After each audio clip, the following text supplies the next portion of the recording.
Hello.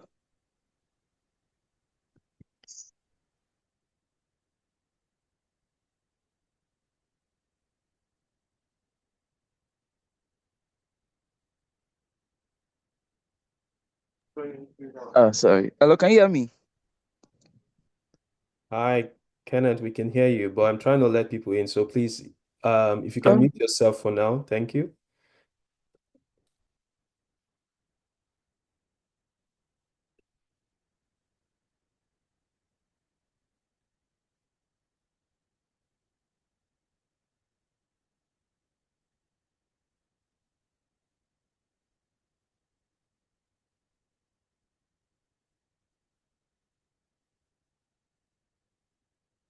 All right, everyone. Good morning, good afternoon, good evening, and thanks for joining the session. Um, we will I'll just do some house warming exercise and then quickly get into this. My name is Onyeka Kuma, and I'm the founder of the WithOnyeka community or W community, like we refer to ourselves. We refer to ourselves internally as WOER, WOER. And today we have the opportunity to engage with the female entrepreneurs in the community. It's an open session for everyone to join. For those that are joining for the first time, the WithOnyeka community was created about a year ago.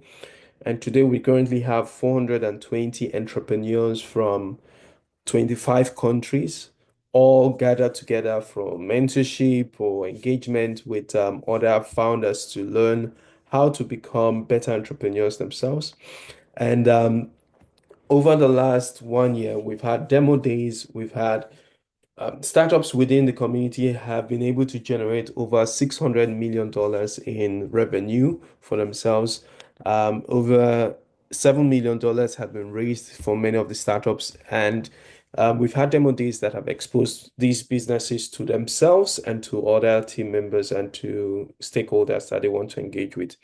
We invite several guests to meet with you. We invite people to talk. The mentoring goes beyond me. The likes of Dr. Shola, who is currently on the call, the likes of Mikkel, the likes of Temi Tokwe, Ekudayo, the likes of Shea Aboko. These are people that have supported the likes of Joba, and more recently, Marianne, that is providing a lot of support, have all helped in galvanizing the community together to support people.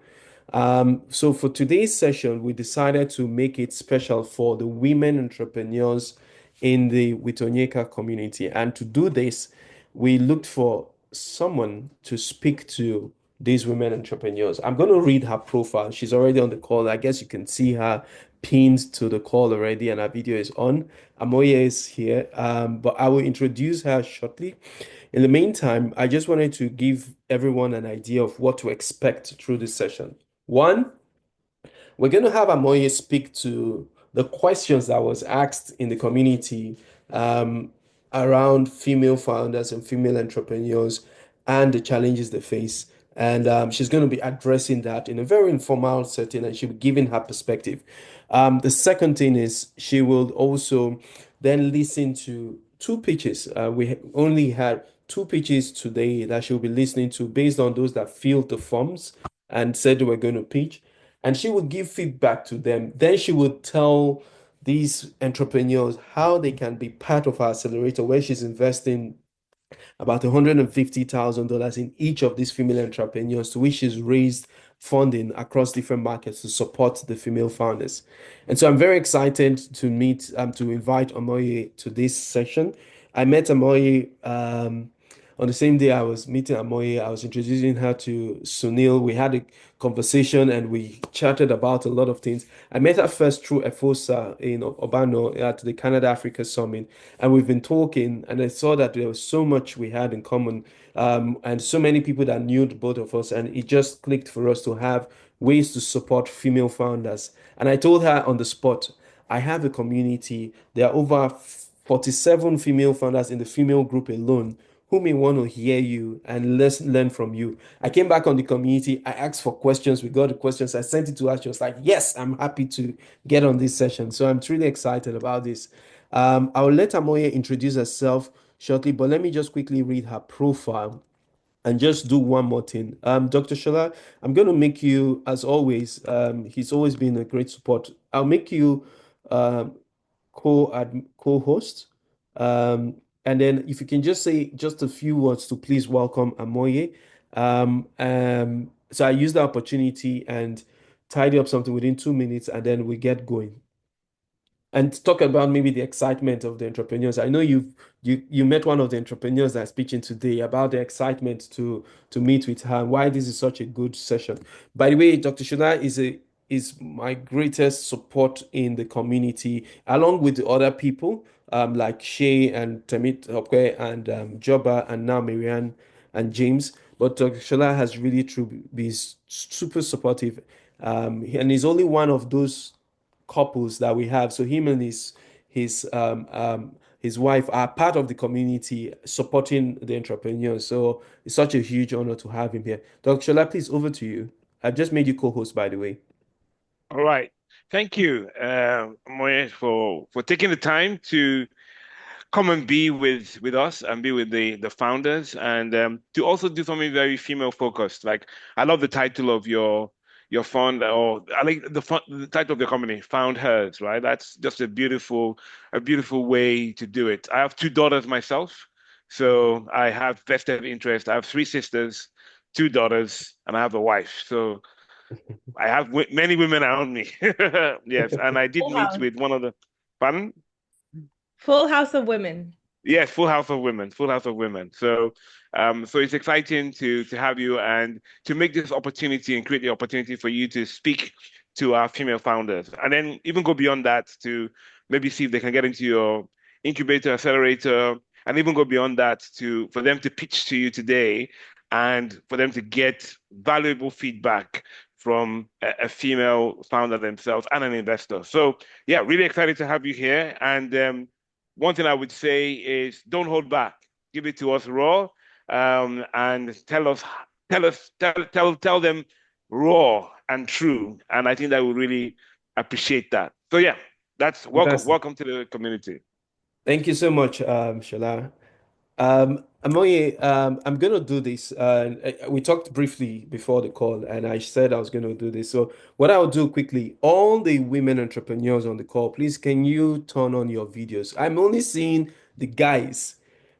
I know this is supposed to be a women's session and we open it up to the community, but can the guys please remove your videos and let's see only the women entrepreneurs? I'm seeing guys, even the first person that spoke was a guy. This is for the female entrepreneurs. So let's have the guys. I know you're here, you're supportive, but please stay at the background and be cheering our women entrepreneurs. Now, the ladies, please let us see your videos, right? Thank you. Now I'm seeing the videos of the women. Thank you very much. All right. So Amoye, I'm going to read your profile and then I'll let you introduce yourself so you can take it off from here. Amoye is an investor, author, and strategist on a mission to scale growth-based businesses led by unique founders across 4 different continents. She has worked to secure millions in funding for tech entrepreneurs, startups, and innovation-driven organizations. If I speak briefly about that, I know something amazing that she's going to talk. No, let me not talk about. She will do it herself. She's a co-founder of Pitch Better Inc., a market research firm that supports underrepresented founders. She's also a co-founder of AfroChic Inc., a conference built at the intersection of art and tech, which has platformed global talents such as Issa Rae, Erykah Badu, Jidenna, Wale, Teedra Moses, and Wizkid. Amoye is the author of Don't Panic, Pivot, a book she released in 2023, and Navigating COVID-19, a book she released in 2020. Her writing covers topics such as entrepreneurship, economic growth, global business strategy, and investment. Through her writing, she aims to provide comfort to high-performing professionals looking to find balance. She lives well, her profile says she lives in the UK. When I had a conversation with Amoy, she said she lives at the airport terminal because 1 minute she's in Canada, the next minute she's in Kenya, the next minute she's in she's supposed to be in South Africa now, but she's in Canada now, and then next thing she's in Jamaica. Jamaica, Amoye is a Jamaican Canadian, And she just recently launched Found Us last week in Montreal. And I know she will talk more about that. But at this point, I'm going to leave and allow Amoye take the shot, and she would give her presentation dwelling on the questions that were asked in the community. And from there on, we would have the pitches. All right. So over to you, Amoye. You can unmute yourself now. And thank you so much for joining us. Thank you, community. Thank you, Onyeka and Shola, and everybody that's taken time to be here with me today. I don't take it for granted. You could be anywhere in the world, and I know it's like 5 or 6 p.m. in Niger right now, so you could be outside enjoying, but you're here. So thank you so much for that. And I hope that anything that I'm able to share is valuable and tangible, and helpful. So without me, going on and acting like I'm this poised expert that knows everything. I'm just going to be real with you and tell you that I'm on this journey just like everyone else. And most investors are. They're still figuring things out. They're still testing things in the market and validating opportunities and looking at trends and looking at the market to ensure that what they invest in, what we put our money behind actually can go somewhere. So we won't pretend to be an expert today. I will really just come to you as a human being, but somebody that has lived experience investing in businesses. So without further ado, I'll go through some of the questions that Onyeka has shared with me. And I don't know if anybody in particular wanted to ask anything or if I should just read through the questions and then kind of answer them. What would be preferred? So the first one is tell us about you, tell us about your journey, tell us how you got here. One.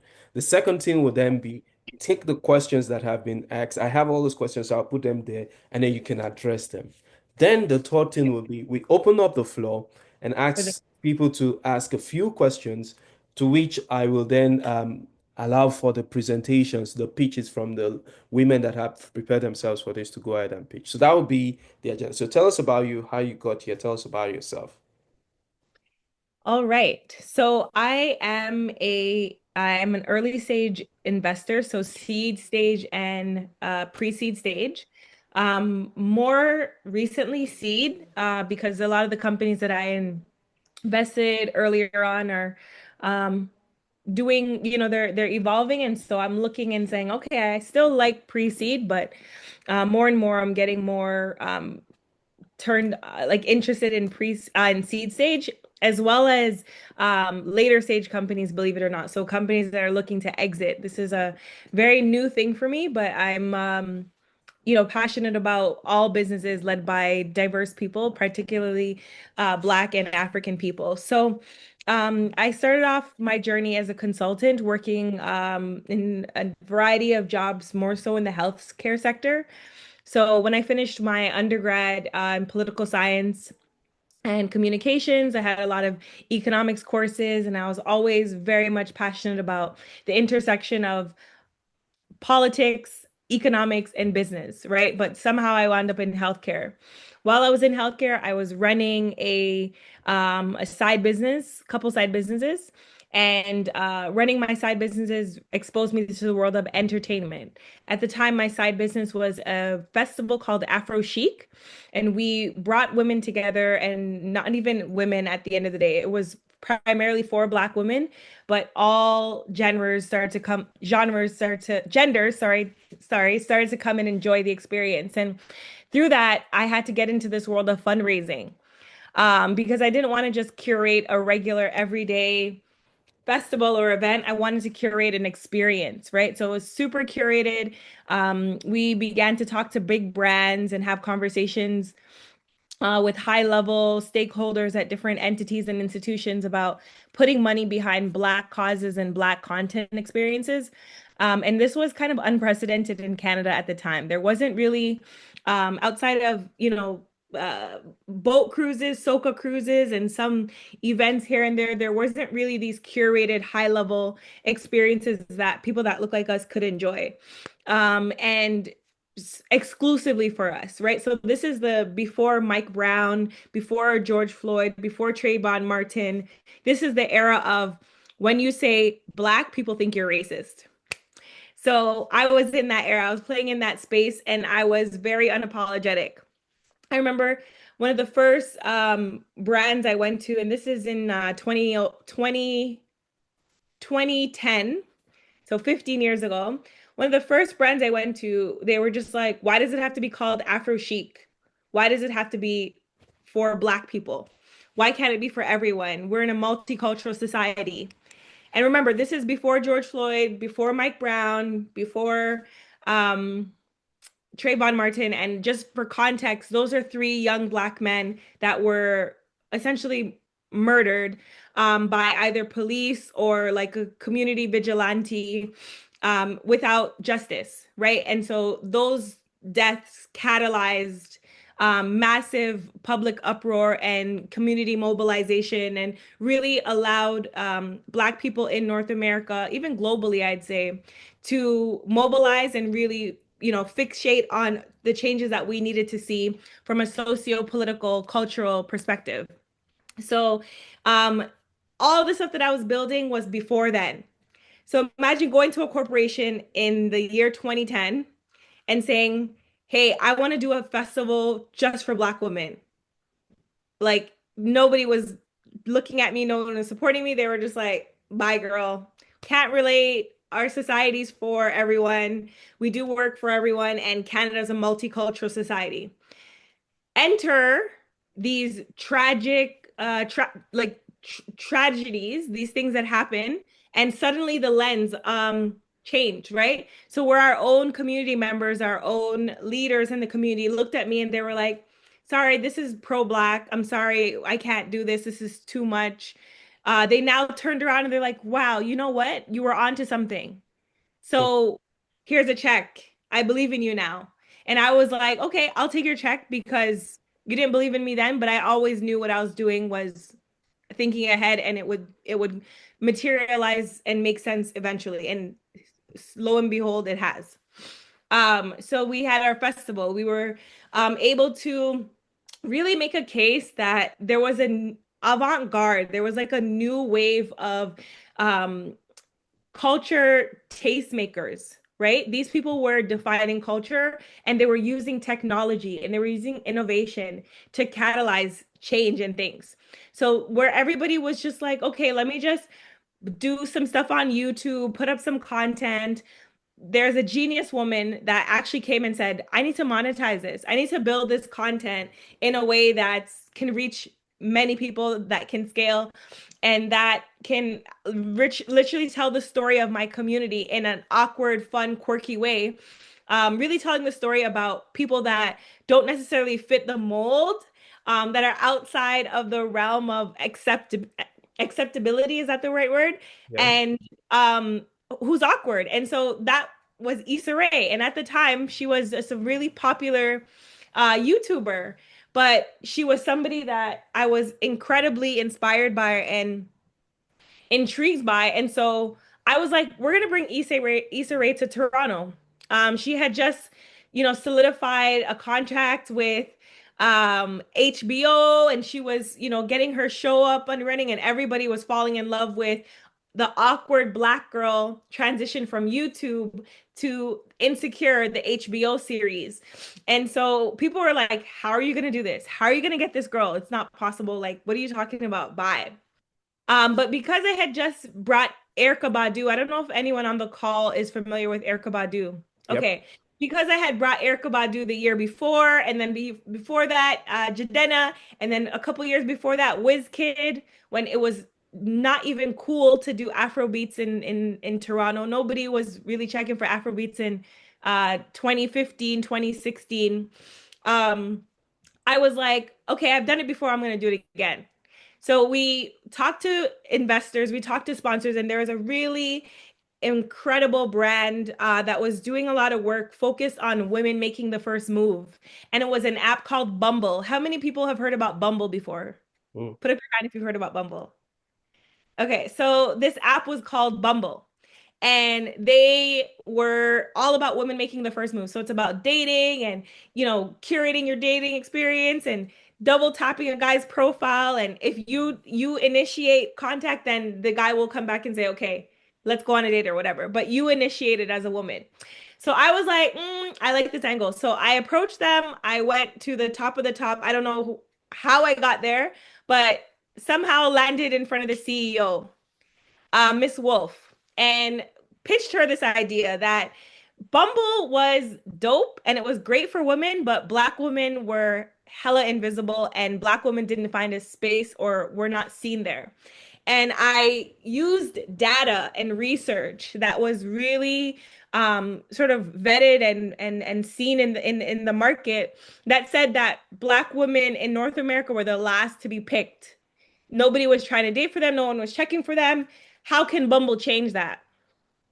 How can Bumble be a catalyst to changing this? So I made a whole pitch, made it a whole thing, and Bumble loved it. And they're like, we got to work with you. How? And I'm like, well, I have this very innovative creator that I know who's based in Los Angeles. I want to bring her to talk to my community of women who are entrepreneurs, who are builders, who are mothers, who are career professionals, doctors, lawyers, teachers.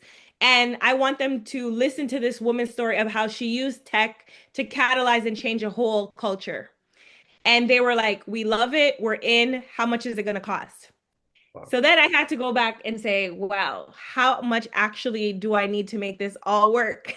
So I had to re-engineer, and I was talking to Issa Rae's manager and talking to the team, talking to this person and getting industry input from all these different sources. And then everything was all good to go. And then Issa Rae cancels. She cancels, she backs out, she's not able to do it. And I was like, I was floored. But I said, you know what? It's okay. When are you available next? This brand wants to work with you. We want to work with you. Toronto needs to experience you. We will change our date.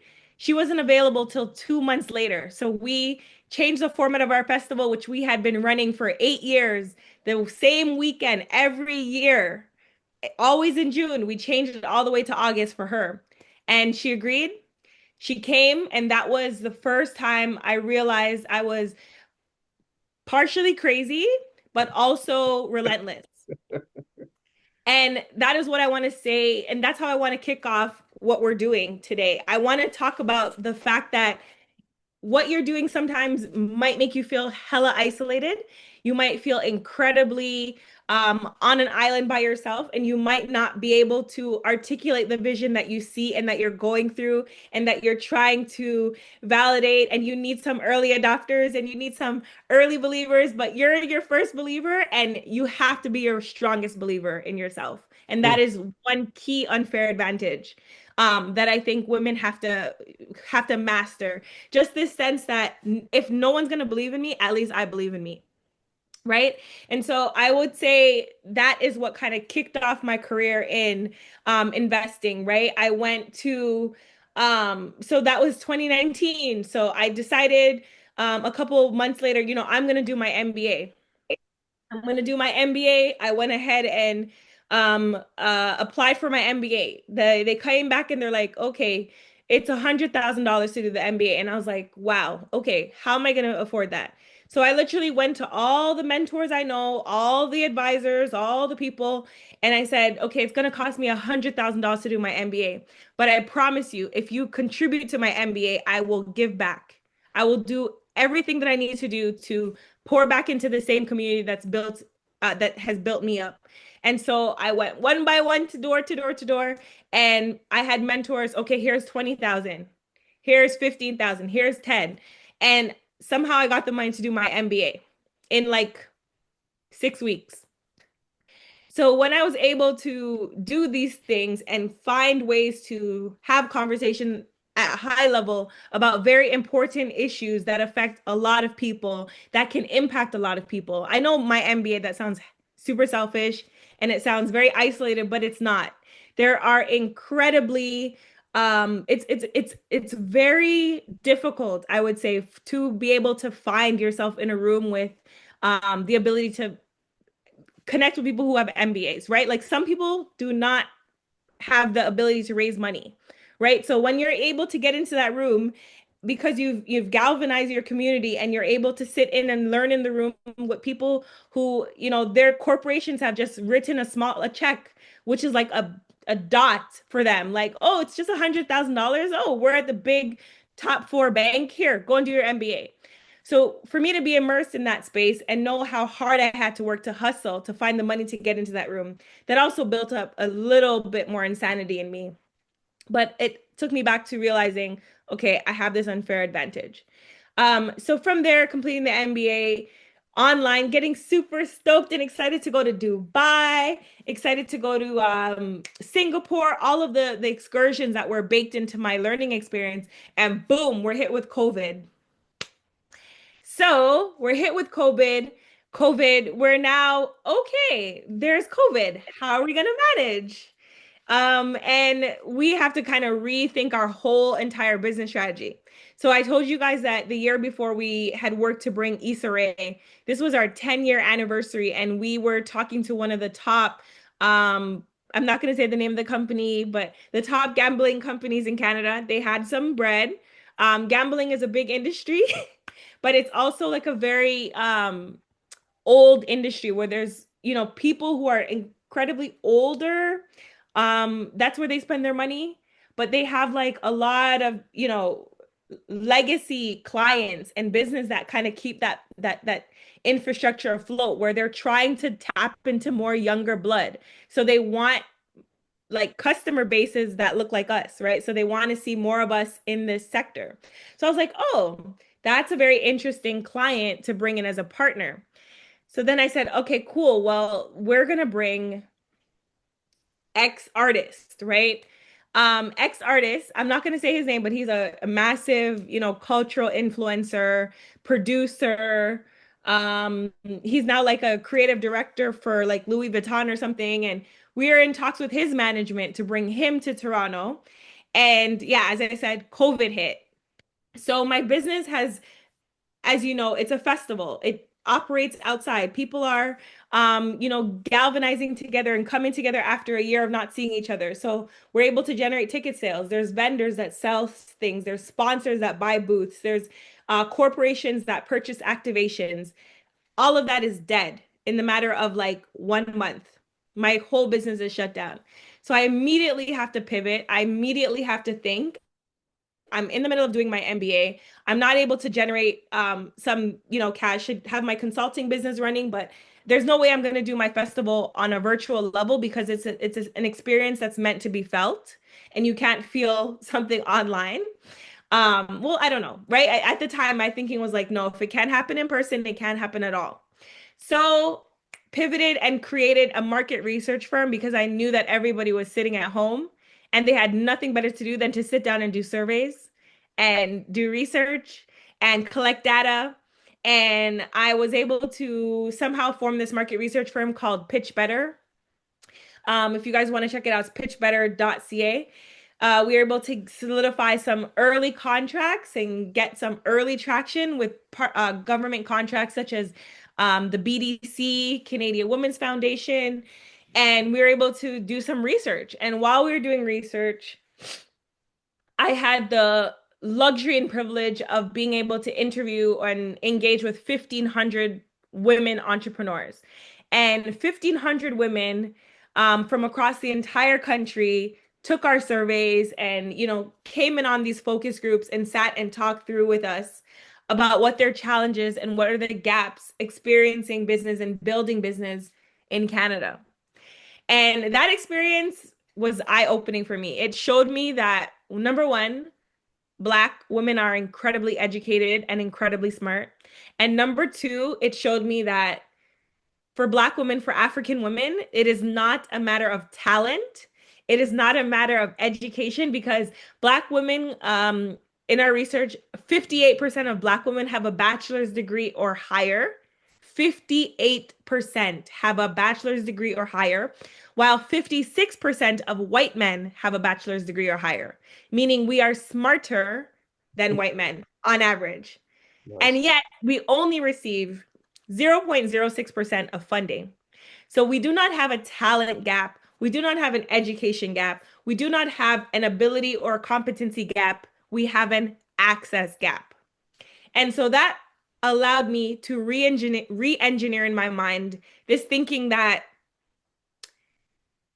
okay, I'm going to be an entrepreneur and I'm going to hustle, I'm going to find money and I'm going to just make life work and I'm going to live this great life. No, I'm actually going to have to get on the other side because in order for that access intervention to happen, there has to be more women that look like us writing the checks.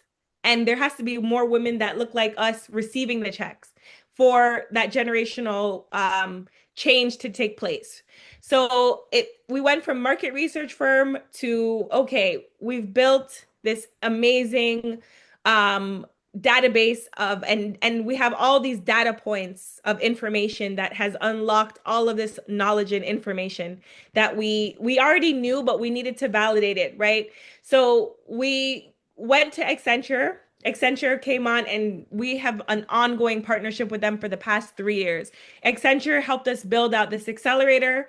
This accelerator is now in its second year of operations, but we've, done a lot of capacity building and education over the past 6 years of running Pitch Better.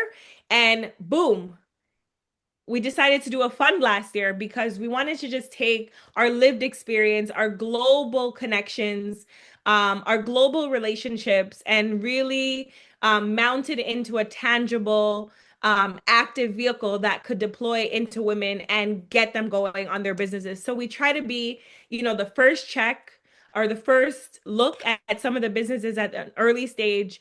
Companies usually generating a little bit of revenue. They have some traction, they have customers, and their goal is to go global, right? So we have a whole, entire system that we've built called our founder architecture. And that is informed literally by our lived experiences as women that have lived across 20 countries combined. So me and my investment team, myself, I've lived in 6 countries. My associate has lived in 7 countries. My principal has lived in 5 countries. So all of us combined together, I believe it's 20 countries. And none of us are 40 years old yet. So that just goes to show that we've been building a collection of experiences, expertise, and insights that are informed through a global lens, right? We understand how business works in Europe. We understand how business works in Africa. We understand how business works in North America, and now more and more the Middle East. So this allowed us to create the founders architecture, and it's really how we look at businesses and how we decide what type of businesses we want to invest in. So let me just share this screen so you guys can have a look. And it's really, defined, I would say by 8 key characteristics are founders. Women who have an uncommon lens. So they have the ability to see the world through the eyes of being a diverse person. The moment you're born on earth, not white, not straight, not male, your life is completely different, right? Subject market fit. So have you built a business that has a strong subject market fit, and are you the right person to deliver that market fit in the market? Earned insight. So have you earned experiences that have channeled this expertise, right? So have you taken some courses, have you, built a business before that has succeeded or failed? What is your earned insight, and how are you the right person to kind of manage the business and manage the things that come through running a business because of that? Tenacity. I told you I spoke a little bit about being a little bit insane.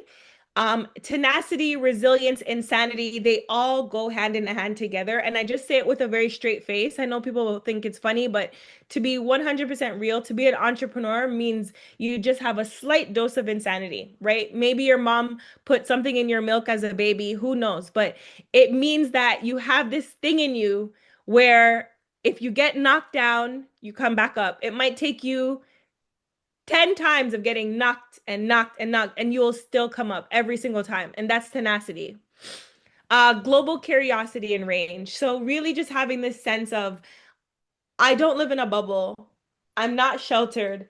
And there's a variety of experiences and things that are happening outside of me and I'm observing them and I'm understanding and I'm adapting and I'm modeling and I'm constantly moving and evolving. Having global curiosity is incredibly attractive because to an investor, that means that you're ready to pivot and that means that you're ready to explore new markets to scale what you're building. If you want to be stationary and if you want to be structured and stuck to where you are, that's cool. But maybe, venture or maybe building a scalable business, that might not be for you. Executional obsession. I would like to say that anybody that's building something that they believe will change the world has to have a level and a high degree of obsession with it, because there's no way that you're going to curate and create something that will change the world if you're not obsessed with it, you're not dedicated to it and committed to it the way you would be a marriage, right? Sometimes in your business, a lot of the times people are spending so much time in their business, they're not working on their business. And so I think one of the biggest things, when you have executional obsession, you're able to do both, right? So you have that big picture lens, that big picture outlook of how do I get from point A to point B? How do my customers experience this? What's my roadmap? But then you also have that granular approach to how does my operations work? How do I actually turn on this payment system so I can automate my payment process so I'm not spending so much time doing operations and admin, and my energy can go towards selling and getting more business. That's executional obsession, thinking about how you can execute at a high level but also at a very detailed level. Magnetic leadership is also key. You have to be inspiring in a sense. You have to inspire someone, and it's a lot of people will be like, okay, they'll contest, they'll be like, you don't have to be likable, who cares, as long as you can make something dope that people will buy. Ultimately, people are going to be buying into you first before they buy into your product, right? And your product is usually going to be a reflection of what you've been able to create. So that magnetic leadership, even if you're not the most likable, even if you're not like super, charismatic or special or anything like that, you don't find yourself special, there is something that pulls people into you in order to be a magnetic leader. Integrity and intention. Now, this is the last one, and this also might be like, okay, do you actually have to be a nice person? You don't have to be a nice person. Like, you can be a total jerk and like a total self-guided, self-interested person, but then I won't invest in you, because I believe that being a person of integrity and having good intentions carries you further than being short-sighted and being short-thinking and being a mean person. I genuinely feel like with investing, you are getting into a relationship with somebody, you're building a relationship with them for 5-10 years. We're going into bed with each other.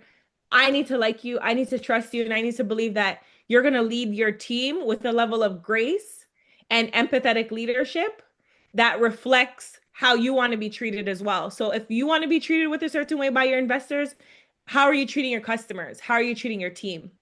Right? And so that is why integrity and intention come into play with this founder architecture. So I say this all to say this has been sort of kind of my layered experience as an investor, as an opportunity finder, as an opportunity creator, and as an opportunity validator, because really and truly, entrepreneurs are opportunity creators and investors oftentimes are opportunity validators. So I think one thing that's so important as an investor is really building a strong know-how of how to make sure that your entrepreneurs are successful. You are their cheerleader. You're also their greatest ally in the rooms that they're not in, right? So these are the things that I'm embedding in my journey as an investor, and how I like to think of myself and what I'm working towards being more and more. Like, it's not just writing a check. Writing a check is half the battle. It then becomes a thing of, how do I actually get customers? How do I ensure that I have longevity in my business and my business can actually go somewhere, right? It's not just, okay, here's 150K. God bless you. Good luck. I need my 150K back eventually, baby. So how are we going to make that happen? And so yeah, that's kind of my little introduction that I'd say. Wow. Wow. Thank you so much, Amoye. That was amazing. That was a masterclass. There are so many lessons you were sharing. I was telling the community, I was telling people on the side, take note, take note, take note. We need to do a lot of quotes, Amoye Henry's quotes, and some of the things you've said here. Super inspiring and exciting. And thank you for taking us through your journey of how you started leading up to where you are right now. I truly, truly appreciate this. I know because of time, you have a call. So I want to ask, how many minutes more do we have? Because we have the questions. I know people have lots of questions here. And we also have those, there are two entrepreneurs we want you to hear from that will pitch it so that you can give feedback and then tell us how they can join your accelerator. So see, comments are already flying in. There are Yeah, comments. so you want to go through? Yeah, let's go through the questions. So Okay. you can start with let's hit it straight. So the first question, um, pulling that out. You have it in front of you. I think I shared it also. If you can, I you, lost you. oh, sorry, can you hear me now? Can you hear me? I can hear you. Okay, so the first question is how female founders can thrive in male-dominated rooms and avoid gender bias in fundraising. Yes, please. Okay, so my first thing is I consistently face this and I consistently struggle with it myself. And I'm gonna just keep it like 100 in here because there's also men in the room as well. Um, shift the lens. Um, shift the lens, right? So instead of walking into the room thinking you're the only one, um, you're the only one experiencing this or what have you, frame it as you're coming with a unique perspective that encompasses the journey that many are facing, right? So don't center yourself, make it about a bigger issue, a bigger challenge that a lot of people are dealing with, but you happen to be the spokesperson that day. And deliver it from the in a format that lets them realize that you're an expert, you're a subject matter expert, and you have the ability to speak on behalf of a large amount of people. And usually when you are an entrepreneur, you have to somehow become a subject matter expert. You have to know your business in and out. You have to have the confidence to speak about it with expertise. And that usually comes from a lot of product market fit testing, a lot of surveys, a lot of, talking to friends and family and really getting in control of the narrative, right? Um, I would say your voice will represent a growing and powerful market segment. Women entrepreneurs who are reshaping industries, especially industries that men previously dominated. So you really have to come in with that unique lens of how womanhood, and how you're representing sort of womanhood is shaping and changing that industry.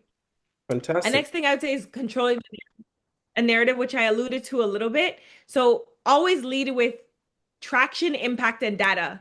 Do not lead with feelings, okay? Forget about feelings. They'll use it against you every time. When you walk into these meetings, lead with data and impact, right? But lead it with a smile. Like, don't come in like, this is the facts. No, lead with data, impact, and traction, but with grace, right? Identity, we always get sucked into these titles, or like people will kind of pigeonhole us based on being Black, being a woman, being young. Can you imagine me? The rooms I have to go in and fight when I'm raising funding and I have my term sheet and everything makes sense, but people are coming and be like, "You look kind of young. Can you really manage this? You have a small baby. Can you really do this?" And I'm like, so you have to lead with traction, data, and impact. Showcase measurable growth, right? Showcase your customer validation and the market research, because that will immediately neutralize all biases. Have your strategic allies, build relationships with diverse people in different rooms before you actually need capital. So when you're fundraising, don't talk to investors when you need capital. Talk to investors like they're your friends before you even make the ask. You should be having those relationships 1 to 6 months out before you go in for the kill. Even from a sponsorship perspective, like I had to like build up a relationship with Bumble. I had to go to their events. I had to be very hi, it's me again on Instagram, tagging them and posting and all these things. You have to kind of be visible and be seen, right? There's also ways to do some bias proofing tactics, right? When faced with things like pattern matching, where they're like, oh, a man did this or something like that. Focus on how can I say this? When they're talking about what happens if it fails, right? Because research always says when you're in front of men as a fundraiser, you're talking to them for investment, they're coming to you on a kind of negative terms, like, what if it fails? What if you have to go have a baby? What if you can't do this?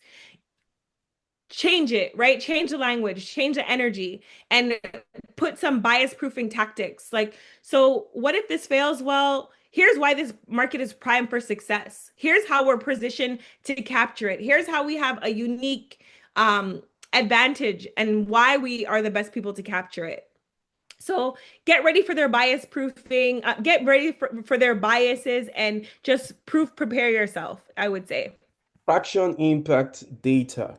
Fantastic. Don't lead with emotions, lead with that. That's amazing. I see some, so it'd be good to get more of the women entrepreneurs on the call to turn on your videos. The few ones that are their videos on, I see them taking notes and writing and writing. So you're doing so much in impacting everyone that is listening. And thank you so much, Amoye, for that. Let me go to the second question. Second question is, turning your unique strengths into success as a female founder. No, let me move that. How female founders can launch and scale strong tech products without tech experience. How can female founders launch and scale strong tech products without tech experience? Because tech is not necessarily about building code, it's just a tool used to solve a problem. Tech is really just solving a problem. So what you need to do is focus on problem mastery, mastering the problem that you're trying to solve, and then using tech as a vice or a tool to scale it or operationalize it, right? So there's all these problems that exist in the world. How are you the best suited to solve it, right? Map that, plan that, re-engineer your mind to think of, okay, I'm solving a problem, and then figure out, okay, on the low end, how can I bring in a tech expert? And how can I leverage like a fractional CTO to support me with that? Because of this the small gap that I have. From you master your problem, the tech is easy to solve, I personally think, right? And you have to really deeply understand the problem, deeply understand the user, and deeply understand the market. Building the right team. Your role sometimes is not about being the person to build everything. Sometimes your role is just leading, right? So equip yourself with all the things you need as a CEO, as a visionary, to lead effectively and set targets in place. So when you bring in, tech experts or tech support, you're actually on point. Sometimes women, and I've seen this in the accelerators I've run in Africa, they get exploited by these tech bros out here, man. They come in and they're hired to build their tech and do all this stuff, and they take the whole piss, excuse me for swearing. And sometimes we don't actually know. We don't know how to test if they're doing what they say they will do. When you understand your product and you understand the milestones that you're supposed to hit, they shouldn't play games with you. And never pay everything up front. Okay, I've learned this the hard way. Please, please, please negotiate deals where you're only paying a certain amount, and then it's milestone based. You're paying your tech folks based on milestones that they themselves have to hit. And then there's a lot of ways that you can leverage low code or no code tools. There's platforms like Webflow, Glide, and they help you to prototype out things quickly. There's a platform that I used to build out a tech for our LXP because I personally didn't know exactly how to operationalize it. I just knew what I wanted it to look like. And then I used a tool to do that. I can share that with Onyeka after when I remember it. and then Sure. I should be able to get that. Erykah, And also partner with accelerators and incubators. That's my last thing. If you don't have tech expertise, partner with accelerators and incubators. In our accelerator, we actually pay for tech experts to build out tech with our founders because a lot of them are not tech girlies, right? So sorry, I went a little bit long, but no, that's fine. Thank you so much for that. How can female founders negotiate early deals without being blacklisted? wow. So know your worth, right? Don't undersell yourself just to get money in the door. And I think that we do that a lot because we sometimes assume that, sorry, I'm just checking on my toddler. Okay. Sorry. I think my mom took him. Sorry. He was in the room and then I think my mom took him. All good. Know your worth. Don't undersell your equity early just to get money, right? Anchor your valuation in data. So everything should be informed by data. Market size, the traction, and comparative companies that are doing what you're doing. So don't get into a position where, like, I have some friends in Central Africa, and they went through Y Combinator, and they came out with a $12 million valuation, right? Combinator supported them to establish a valuation that looked at the market size of the problem that they were solving, their expertise, their traction, and their background, and gave them a $12 million valuation. They talk to investors here and there, and these investors are looking at them and trying to tell them, oh, you have a $2 million valuation, we'll give you 50,000. And I'm like, no, you went to one of the top accelerators in the entire world. You're in Central Africa, which is a huge untouched market. Don't allow people to play with you. Don't be played with. Leverage advisors. So bring experienced mentors, lawyers, board advisors into your negotiations, even if it's just one. Their presence signals that people are behind you, people are supporting you, and you're sophisticated enough to know that you don't know everything, right? And somebody can align with you and support you. And it also kind of reduces the chances of people being predatory or weird, trying to exploit you. The last thing is like, okay, two things. Relationship first. So think long term.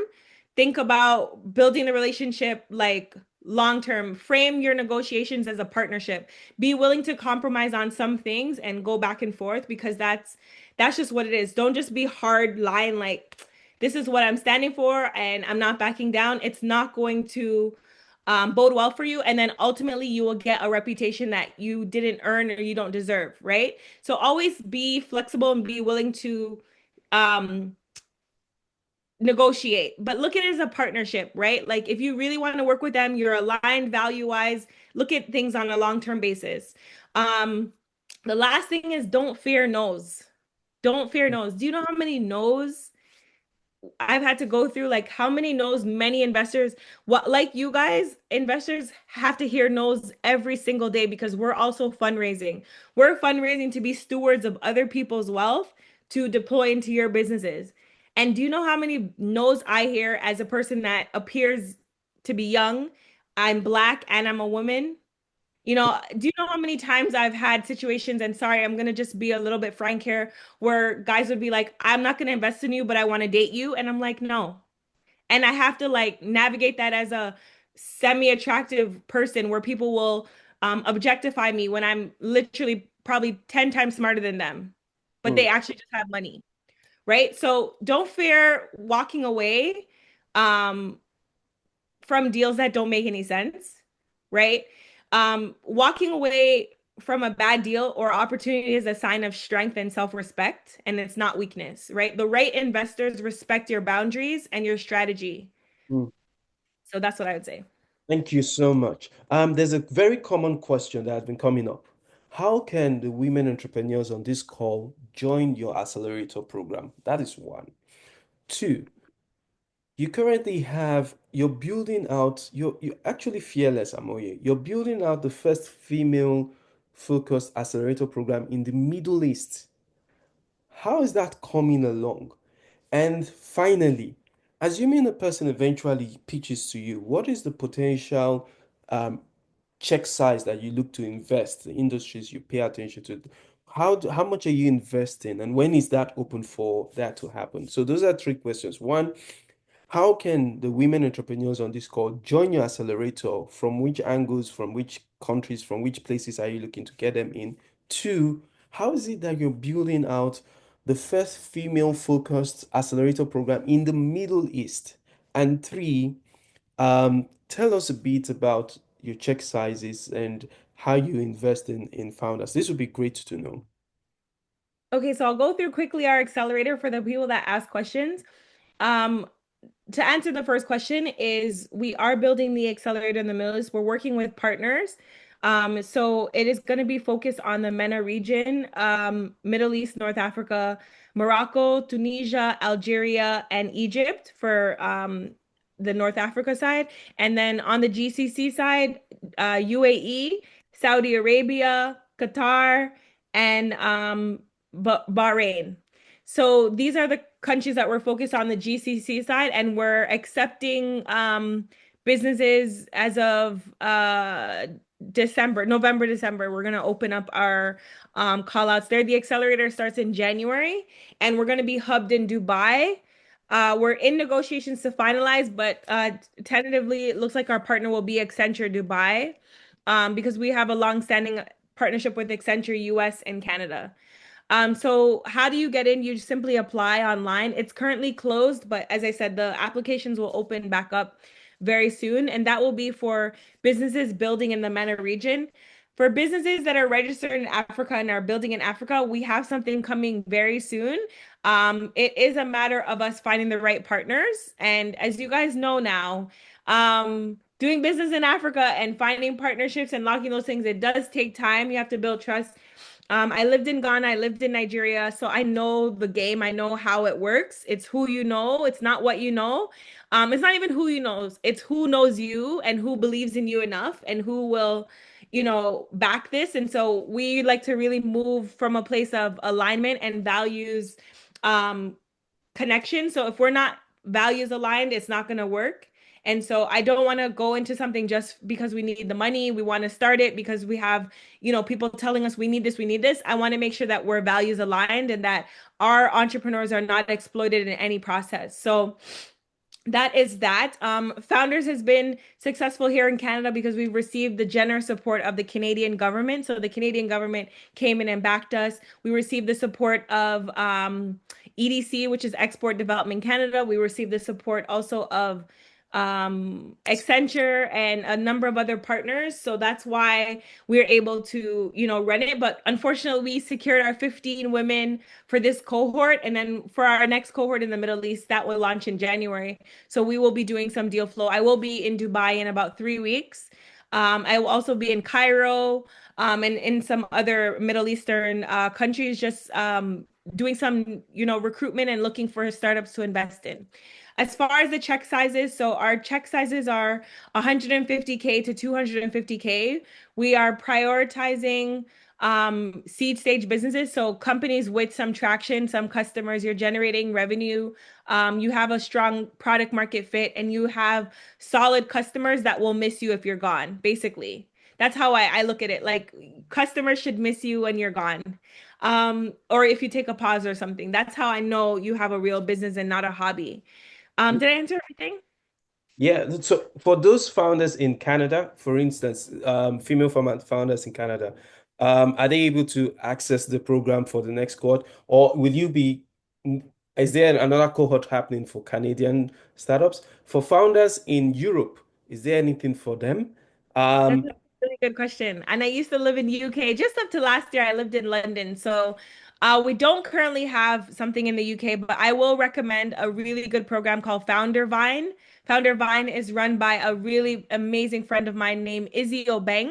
And it really centers, Black people. So check out FounderVine in the UK. They're doing really incredible things. And I think Izzy is one of the most heartfelt, awesome people I know in the UK. So she's a great person to reach out to.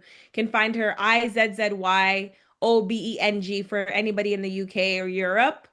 As it relates to Canada, our accelerator launches again next year. So we run our accelerator over a 3-month period. We recruit people for about 6 months, and then we run it for 3 months, and then we take 3 months off next year. But we start everything again in April. And then we onboard our new folks in September. So after we're able to onboard our people, we do some really cool stuff. We fly everybody out for our launch.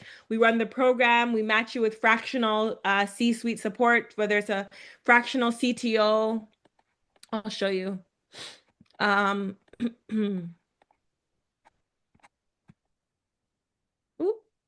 So we provide like fractional CTO, fractional CFO, fractional CMO, or fractional CLO, and we pay these costs.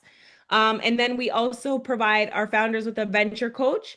So we actually get a globally recognized investor that's actually deploying capital, and we match them with the founders and basically coach them over the 12-week period on their investment readiness and their structure for their business. So what you're seeing here, this will actually be replicated in the other markets. This will be something that we do in Dubai or the Middle East, as well as what we bring in Africa. The demand for Africa, I would say, is intense. It's just a matter of we need the right partner. We need the right vehicle to kick it off, and partner being like an institutional investment vehicle, or the IFC, like some type of corporation that will see this and be like, okay, we need this in Africa. So that's what I would say for that. Okay, fantastic. Thank you so much. And right now, we will just quickly get into it. I know I think I went through the questions that were there. Do we have Omolara on the call, and do we have Oge on the call? If you can please turn on your videos very quickly. We're going to have 2 pitches from them, and then you can give them feedback. And then we would open up, if there are any other questions from members of the community on the group, you can go ahead and type that. But while that is being on, the things you mentioned that you will pass on to the group, I'll follow up with you, Amoye. I think I'll see you later on downtown today. I'll get some details and see how I can pass it on to the group. And then also the opportunities that you said will be open to female entrepreneurs. But I think this has been amazing. Okay, let's quickly get into I have Omolara. Omolara is ready. Omolara, I'm going to make you add you to the spotlight. And Omolara will introduce herself, and she will be able to share her screen. Yeah, so you can share your screen, Omolara. All right. Thank you very much, Onyeka. It's amazing to meet you, Amoye. I don't know if you recall, I met you a long time ago. I'm Morocco, and I'm very glad for the story. You made in Morocco like 2 years ago? Yes, I Hey, text. wow. So when Onyeka mentioned that you were coming, I was really excited about it. Omolara, you have I'm going to. to pitch, so I just wanted to bring that in while you're. Okay. All right then. So you yes, can my go name is first. Omolara. Okay, please, can you confirm you can see my screen? You can see your team screen. Team is the team. Yes, Okay. yes. Yeah, go I ahead. was the one that kept there purposely. All right, my name is Omolara Olawirin. 2022, I had a serious problem at work. I wasn't eating well. My health was declining, and I was eating the same thing every day. But I realized that I wasn't the only one having this problem, because my office and my company does not provide meal for me for lunch. So I was always either coming to work hungry every day, or I had to eat the same thing from the buka. And I realized that something could change about this. It doesn't have to be the same thing, right? Even if you don't have the money to order food online every day, or even if your office does not provide meal for you, there needs to be a way for us to be able to sort this solution, whereby no matter how busy you are at work, you should have access to healthy food. So I came up with an idea that turned out to be pocket food that it is today. With me on my team is Emmanuel Abola. He's the CTO. He has over 6 years of experience, and Shehu, who has over 12 years of experience in Andela, Goldman Sachs, and Uber. So what was the problem that I realized? Sorry. So one of the problems that I realized was that it's not just a problem of not being able to eat well at work, but also a problem of productivity. This issue of not having access to healthy food was costing businesses millions in lost growth, right? And most times businesses in Africa are not able to offer meals to their staff because it is actually very expensive and difficult to scale, especially when your team members are large. So what did we do about this? We created a solution that makes corporate catering and meal management seamless and easy. We've eliminated the need for in-house catering. We've removed the need for vendor vetting. We've removed the admin hours that it will take for you to manage vendors, especially for companies with large teams. Now, take a look. You can picture this: a company that has branches in different locations and hundreds of staff. How are they able to manage their meal? How are they able to manage meal? This takes a long time of hours for the admin to manage. And also, team members are being reminded every day, go and pick a meal or go and pick the meals that you want, right? This is kind of difficult around the admin side, operations side, and logistics side. So Pocket Food has come in as a solution to provide a dashboard that's fixing everything. With Pocket Food, businesses are able to curate, manage, and pay for staff meals all from one place. Not only that, we're offering meal financing to these businesses that allows them to eat now, pay later by tying their payroll backend to Pocket Food. So now businesses can offer food as a benefit to their businesses without having to think about the operational overhead, logistical overhead. We're talking about monthly invoicing, a better vendor marketplace, and dedicated account managers. How are we doing this? With Pocket Food, you're able to invite team members to Pocket Food and manage their bulk orders. Now, imagine a situation whereby you go to work, you know what you're eating for that day because your meals has been picked beforehand from Monday to Friday or the times that you're in the office, and it gets automated. You get automatically reminded to that your meals are coming, and then all this are happening from one place. As well, businesses are able to create budgets. Your time is up. I'll allow you finish in 1 minute. That's the explain of. All right then. So how big is this market? We're talking about $2.3 billion. Why is now the best time? With recent talent immigration from Africa, there's a lot of competition with to attract talent and retain top talent. Right now, we are in 3 places in Nigeria: Lagos, Abuja, and Ibadan. We're looking to go out of Africa. We launched this product in February, and since the time of writing this pitch deck, we are talking about 35,000 revenue generated. At the time I'm speaking to you, it's over 35,000 now.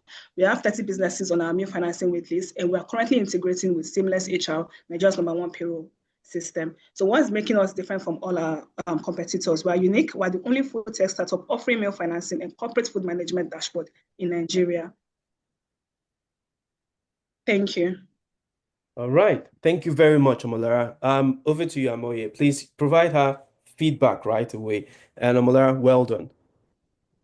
Thank you so much, Omolara, for the pitch, and thank you for Onyeka for facilitating.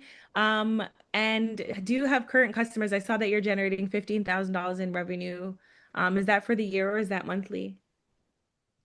That's for less than a year now. Like I mentioned, we launched this particular product in February, and this is what we've generated since February, and $36,000 now.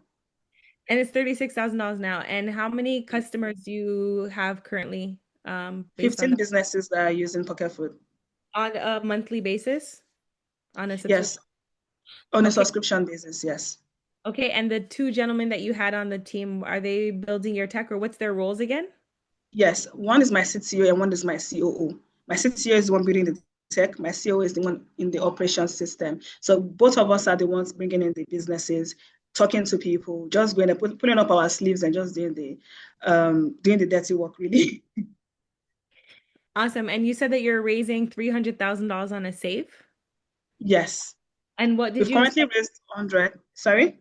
What did you set your valuation at for the 300K raise? $3 million. We've raised the 100. Yes, we raised the 100 in 2023, late 2023.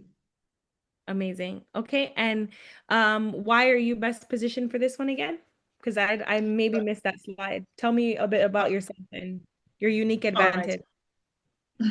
Yes. So I was one that felt, you know what, it was from my own personal struggle that I came up with Pocketful. So Pocketful started as a project of how can I solve this problem for myself and for my colleagues, right? And this is a problem that I've personally gone through. I've watched people personally go through this for years, right? And it's something that I went there, groundwork. I was creating Google Sheets, I was there with my customers from the beginning, understanding them, asking them questions.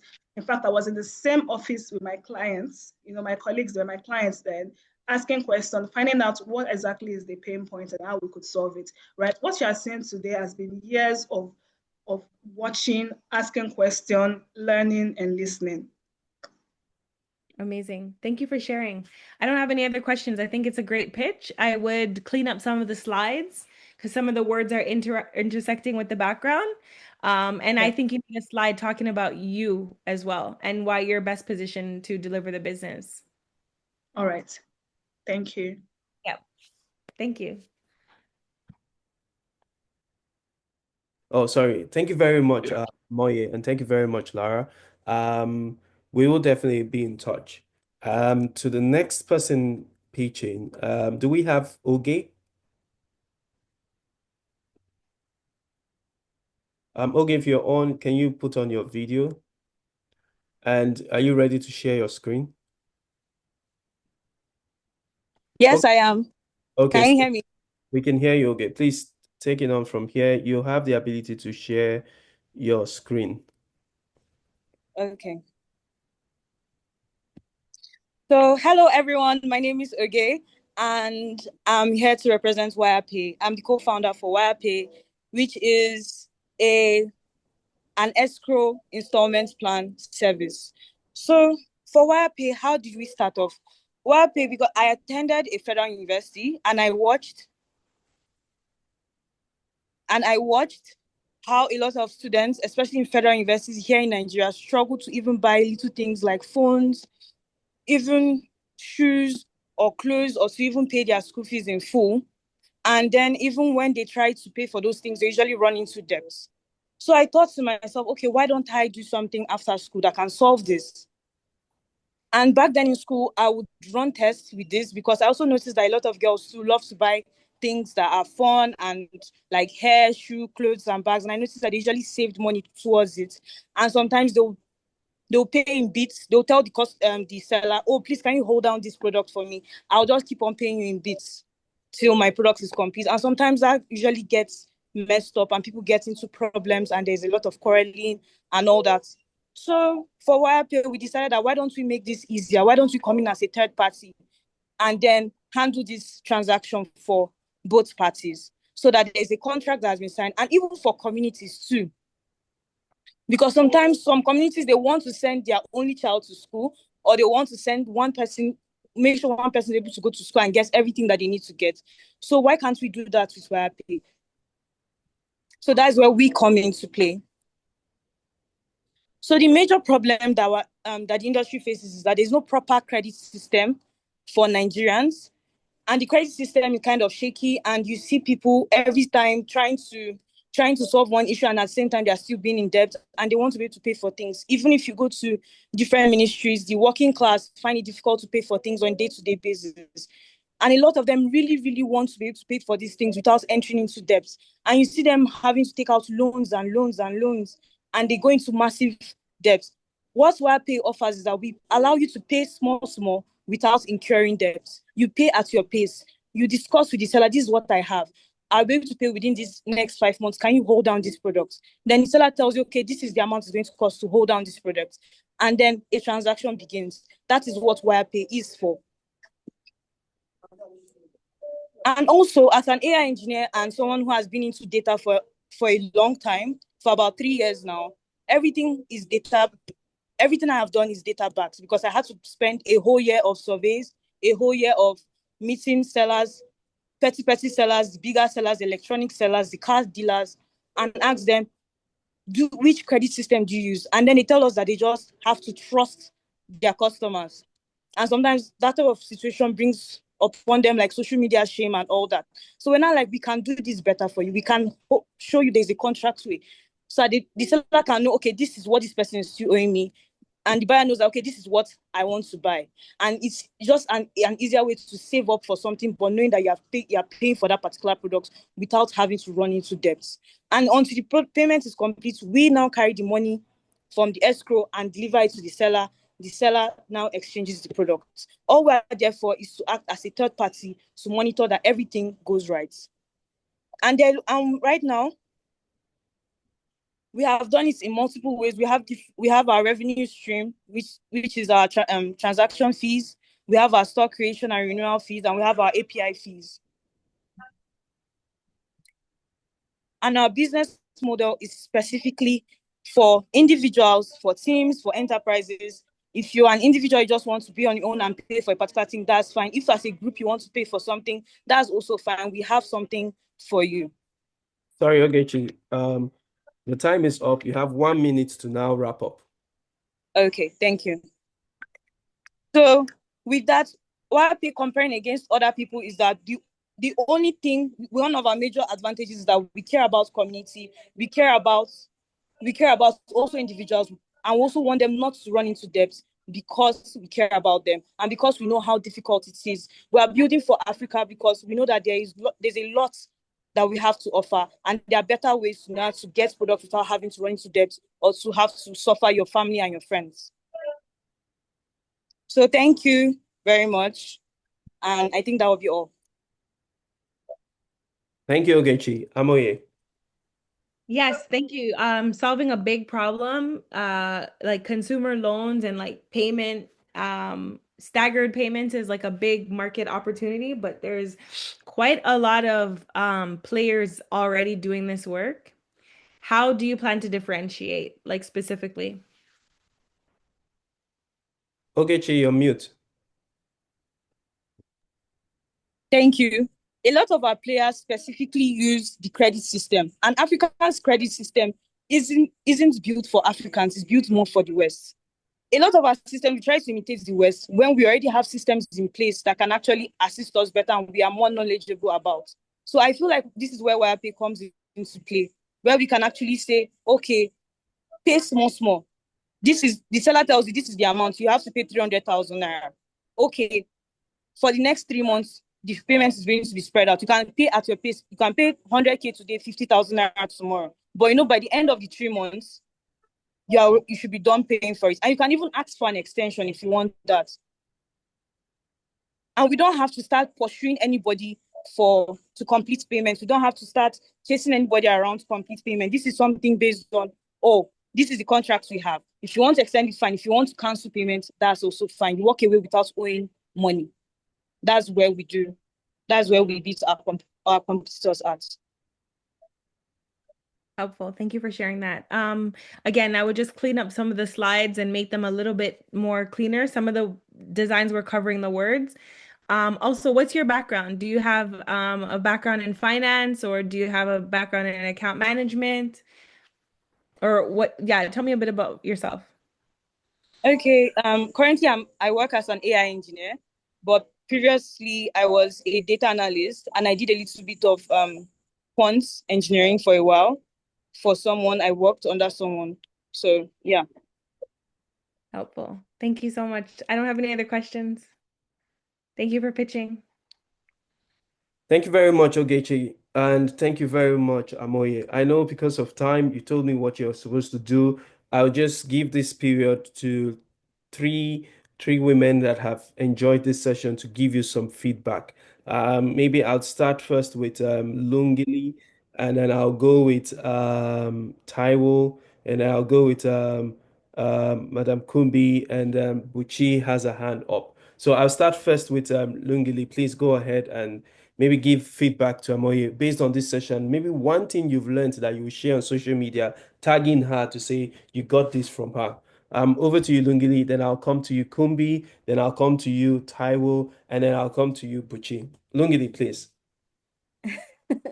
So much pressure. Good evening. Thank you so much, Amoye. And Where are you calling from? Where are you calling from? I am connecting from South Africa. Fantastic. Oh, I'll be seeing you soon, my sister. Can't wait. Yeah, thank you so much. I think the main things that really resonated around how you can show up as yourself, show up with your experience, show up with your story. I loved how you took us through your journey and how the different experiences that you've had have led you to where you are right now. I love the idea of carrying everybody that you've come up with, your mentors, them being part of you as you grow up, do your MBA, as you continue with giving it forward. So for me, it's really everything around you makes you the best person for the business that you are running. So thank you very much for this. Bless you. Thank you so much. And I hope to see you in South Africa if we have a chance. Thanks a lot, Lungili. All right. The next person that is going is Taiwo. Or Madam. Okay, Taiwo, please go ahead. Yeah. Hi, Amoye. Thank you so much. Where This are was you really calling great. from? All right, so my name is Taiwo, and I'm the founder of JourneyWise, and I'm calling from the United Kingdom. And really, thank you so much for this insightful meeting. For me, I think the key takeaways for me was that we should be data driven, right? And then we should measure growth. You also mentioned customer validation. You mentioned we should equip ourselves as visionaries. And I think one thing that really resonated with me was get ready for bias and prepare yourself. So yeah, really thank you. I mean, particularly then you talked about changing the language and the energy when you enter into a room and just taking all of that bias and using it to your own advantage. So yeah, it was really, really insightful. Thank you so much. You're welcome. Thank you so much for sharing that. And I hope it's nice and warm in the UK still. Yeah, it is. I mean, it's getting cold. It's getting cold a little a bit. little bit, but yeah, a little bit, but yeah. We still Thank have you. good enjoyable weather. Thank you so much. Fantastic. Thanks, Taiwo, for that. I see Taiwo is always in the community taking on points, and well done with that and the effort. Okay, Madam Kumbi, where are you calling from? And please, if you can give some feedback. Okay, I'm currently in Lagos, but I shuttle between the UK and Nigeria. I think a lot of what I wanted to say has been said already. I absolutely loved your story of how you, hustled to get your MBA funded, and I think I would love to have you hustle to get some funds for my business. To be honest with you, yeah, and all that you said about women showing up and just being yourself, being confident and making sure that your voice is heard. All very, very, very powerful and very inspiring. So yeah, thank you for doing this session. Thank you so much for joining and taking all the information. Where are you from? I'm from Nigeria, but I live in the UK, but my business is in Nigeria, so I'm back and forth a lot. What are you building? It's a tech-enabled music school. So I teach adults and children to play musical instruments, but we use a lot of AI technology, practice tools that help accelerate progress and give real-time feedback to the students so that they know exactly what they're doing. It enables us to teach in lots of different ways effectively, including groups. And yeah, we get really good results. So thank you for sharing that, Kumbi. Appreciate thank you. Thank you so much, Madam Kumbi. Yes, I have next Buchi.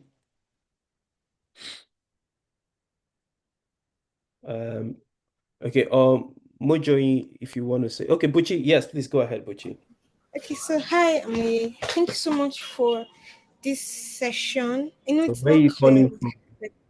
Yeah, I'm calling from Nigeria, Lagos, Nigeria. And I mean, I think that your whole story speaks of audacity, like from the beginning of what you talked about. And one of the key takeaways for me would be don't fear working away.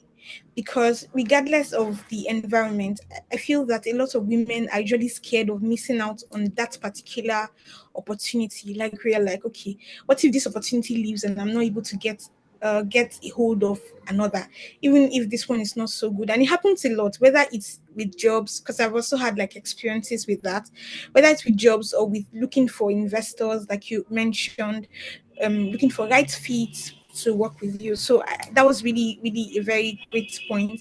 And also you talked about data, like always going to the room with data, get rid of emotions and all of that. And your intention, be intentional, and tenacity. Personally, tenacity has always been one of my major driving forces. And yes, it's really great to listen to your story and how you were able to achieve your MBA. I mean, pushing yourself all out to reach out to a lot of people. So yes, thank you so much for your time and your resources. Bless you. What are you building, Buchi? So currently I run a software development company here in Lagos. Yeah. Thank you. Thank you for sharing. All right. Thank you so much. Wow, more people want to say stuff to you, Amoye. So please just give us just a few more time. Mojoyi, please go ahead. Thank you very much, Onyeka. Amoye, you are awe-inspiring. You are Coming from first. Oh, sorry. I'm calling from Glasgow, Scotland. Okay. Yes, and I find you very awe-inspiring. You have that picture of what a female leader, should be, warm, and she knows exactly what she's doing. I think what one very significant thing I'll take from this your talk is traction, data, and impact. Yes, Leading with queen. that I would not forget that. It will be going on my LinkedIn, and this seems like a very amazing community. Onyeka, well done. Thank you very much, Amoye. Thank you. Yeah. Thank you so much. I'm really appreciative of you all. Thank you so much, Mojoyi, and thanks for that feedback. Ifunanya, first say where you're calling from and then share. Ifunanya, you're mute. I see you talking, but you're mute. Hi, good evening, everyone. I'm Isnaya. I'm coming from Lagos, Nigeria. So thanks so much, Amoye, for the session. I actually told myself I'm not going to miss this. So I joined on the road and I followed everything. And it was quite exciting, especially when you talked about data and also with impact when you're, approaching people. Now, what I want to get clarity on is that I'm a health tech founder, and I find it difficult to be able to have conversation with investors when it comes to health tech. It's as if they have. She might come back. Yeah, we lost her. And they just listen like, hey, just talk when you're done. Okay, I'll see you. We're not interested. They actually say, oh, you're building something good. The ecosystem is important, is needed, but we're not seeing that. How you're going to exit from this and all that. So I want to know, health tech is not like fintech. It's easy to understand fintech or a product business, but when it comes to health tech, I want to know how should I approach, investments when I'm meeting investors? How should I approach it, to make them see that, okay, yeah, you invest in fintech. Can you look to this side, even though we are not that fast moving? So, so how do we approach that? I'll say this and then I do have to go because I'm meeting with an investor that I'm late for. Find your tribe. So don't convince people to choose you or pick you. They've already set their thesis and what they want. Go and find the health tech investors that want to work with you. Don't force anyone's hand because it will never work. Always choose the people that choose you. That's what I would say. Sorry, Amoye, for dragging this. I know you're 2 minutes late. Okay. Thank you so much for the time. Thank you, Funaya, for that. To everyone that has not asked questions, you can send them over. I would make sure Amoye sees it later on today when I meet her, and she would have those questions that she can answer, and I'll send them over to you. In the meantime, Amoye, as we prepare to let you go, to everybody that's here, please, if you can just turn on your videos and tell Amoye just something. It can be your reaction. It can be how you feel about this. Just do something to just celebrate Amoye at this point in time. Turn on your videos and just tell her thank you or tell her you're grateful, whatever it is you want to say. And we wish you well. We hope that your fund closes fast because you're the kind of investors we want, female entrepreneurs. And we wish you all the success. All right. So thanks a lot, Amoye. This is from all of us saying. Bye. Thank you so much. Thank you. Thank you, Amoye. Okay, then. Bye-bye. And to everybody else, Thank you. joining, to all the men that joined from the community to support, thank you. Some of you were saying you wanted to join and you joined. Thank you. To everyone that participated, asked questions, I hope this has been really good. Amoye is big on making sure she sees feedback on social media, especially on LinkedIn. So please, if you got lessons, do not hide behind the scene. I saw a comment by someone yesterday. He said it's a curse for a poor man to be an introvert. I don't know if you've seen that. He said it's a curse that how can you be poor and you say you're an introvert, you don't want to sell. So how will you make money? When I saw that yesterday, I just busted out laughing. It was on somebody's status. You are an entrepreneur. You're your chief sales officer. And when I tell people I'm an introvert, they don't believe it. But I used to be one. This Onyeka you see today had to start selling, had to start speaking to people. And that was the only way I was able to get people to know about my business. I met Amoye because I was sitting next to her at an event 3 weeks ago, and next to her was Efosa. I wanted to take a picture, selfie with Efosa, and I looked at her face. I was like, I think I know you on LinkedIn. This was 3 weeks ago. And then she was like, she started laughing. She said, yeah, she then introduced herself. I said, oh, yes, you're the one I know on LinkedIn. I've seen your post, and we have common investors. And then we started talking, and I took the selfie, and I took the selfie with Efosa Albano of BFN, and Amoye was in the middle. And then in the middle of the conversation, Efosa then started introducing. I said, see, I want you to speak to the women entrepreneurs in our group. She said, yes, I'll be happy to. And today we have her speaking to you all, and there will be so much more that will come from that. It's that whole ability of a founder putting themselves in a position where you speak to people and don't be an introvert when you need to sell your market. So please go online. She's going to retweet, she's going to respond, she's going to comment. Say something you learned about this session. Invite your friends to come on the group and maybe they benefit from it more. And thank you to everyone that has supported throughout. Thank you to the men that joined. I see Mikel is here. He made sure he was here. After hounding everybody in the group, he made sure he was here to participate. And I've been seeing his comments. Thank you to Dr. Shola. We call him Dr. Shola only in the community. Thank you to also Madam Kobe. Thank you to Lungili. Thank you to Mojoy, Taiwo, and to the women that pitched. Lara and Oge were the only two people that filled the form to pitch. That's why they were the only ones that pitched. And we opened it up for many other women entrepreneurs to pitch, but only two of you decided to pitch, and you did that. Now there'll be things that will come after that for these people. And to salute your courage for coming up to pitch, we celebrate you. Mikel says he would have pitched, but because he's still a man that doesn't recognize that he put his post there and said, I am still a man, but I would have pitched. And we say, okay, no problem. We won't pitch today, even if Mikel is an investor, by the way. But thank you very much. The community has been buzzing. There'll be a lot more that I'll be doing with the community from October. I've been super, super engaged with stuff, but you see a lot more activities that will happen from October. But to everyone that has been holding the fort, thank you so much. If you want to join the community, go to community.withonyeka.com. Type that in the chat area. It's community.withonyeka.com, and you can sign up there. We added about 20 people today, withonyeka.com. You can sign up there and then you'll be added to the community. For those that will be joining within the next 48 hours, you'll be added within 48 hours. Thank you very much, everyone. You have yourselves a wonderful day and look forward to continue chatting with you in the community. Dr. Shola, please, I'll let you do the grace for us and take care. Please, Dr. Shola. All right. Yeah.